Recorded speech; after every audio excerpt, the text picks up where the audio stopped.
Good morning. For those of you here in the Bay Area, we are live on LinkedIn talking about vulnerability. So I'm Rusty Gaylord, and I originally was planning to have this conversation with Alex Seiler, Chief People Officer, and currently, unfortunately, sick and not able to be here today. But I do want to just take a minute and talk about vulnerability because I think there's a assumption that a lot of people have that they have to conform to the expectations of what it means to work in the business world. I grew up in the kind of family where my dad literally put on a suit and tie and carried a briefcase to work every day. It was very formal, and there was a expectation in my mind that was formed about what it looks like to show up at work. Let's just say vulnerability was not in the picture. It wasn't in the picture at home. It wasn't in the picture at work. It wasn't in the picture at all. But I think it's worth understanding a little bit about what vulnerability is and then how that connects to our assumptions and beliefs about whether or not it's appropriate in the workspace.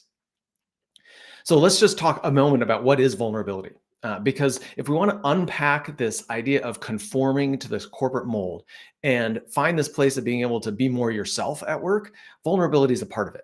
It's the kind of things that you might more easily talk about with your family or friends than you would at work.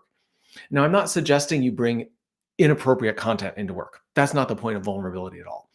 But the point is to be able to be willing to say when you make a mistake, when you're unsure about something, to ask somebody for help, to ask somebody for feedback. These are all things that indicate you're not perfect and you don't have the answer.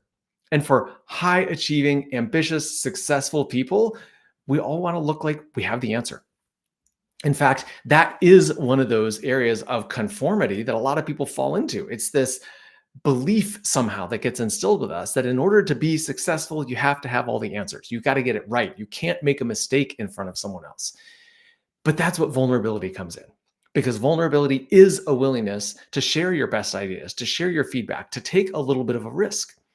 And in that freedom, breaking out of the constraints that we have, breaking out of that place of conforming to this mental model of what we think it looks like to be successful as a business person, that's where a point of freedom comes in. So conformity is where this challenge starts because we're conforming to an image or belief that we have of what it looks like to be professional. And that's what shuts down all the vulnerability. Vulnerability is not about bringing inappropriate content, but it's about bringing your best ideas, sharing of yourself, saying when you're uncertain, asking for help, asking for feedback. And then it's a willingness to actually do it, step forward and do it. And it's in the doing that you start to shift the belief. So going back to my story about growing up with a dad who put on a suit and a tie and carried a briefcase to work every day, I had this belief that business was a formal event. I started at Apple in 2005, a couple of years before the iPhone was announced. And Apple is a very casual dress kind of environment. It's a pretty takes work seriously, but dress is not important. So most people were in jeans and t-shirts and just very kind of casual work attire. But all of my career up until that point had always been more business formal. So I had slacks and button-down shirts. I think it took me almost a year before I wore jeans to work for the first time. That's how long it took me to break through this belief I had about what it meant to be professional, how I needed to dress in order to show up professionally. Nobody around me noticed this, but this was an internal process of growth and discovery. And that is where the real magic is. And it's where the payoff comes from. So many of us want promotions, we want higher responsibilities, want to move up the chain because we want a bigger career, we want to have more impact, we want to have more success. But that doesn't just come externally. It doesn't just come from the opportunities you get. It comes from internal changes. And it comes from breaking through these assumptions and belief about how you need to conform to expectations or culture or patterns in the workplace. And if you can break through that and start to bring the best of yourself, bring your new ideas, that's where you're going to have the biggest impact. So when we talk about vulnerability, that's what it is. Vulnerability is not this inappropriate sharing of what you did over the weekend or difficulties you're having in a relationship outside of work. It's not about any of those things, but it's about a willingness to be open about your challenges in the workplace.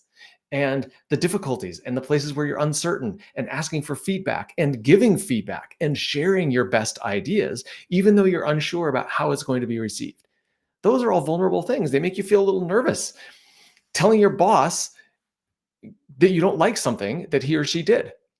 A lot of people feel nervous about that. That is vulnerability. It's just that recognition that there's a little bit of uncertainty about how it's going to go. It feels vulnerable. That's what it is, because you don't know what the outcome is.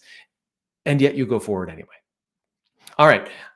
That's my little nugget on vulnerability for the day. I hope you found something useful in this. I'd love to hear if you have a comment, drop it in the chat. And I am going to reschedule with Alex because I think this is obviously when these are conversations, instead of me just talking at you, it's a richer conversation. But look at vulnerability in yourself and just see, how can you dial that up a little bit? How can you be a little bit more yourself?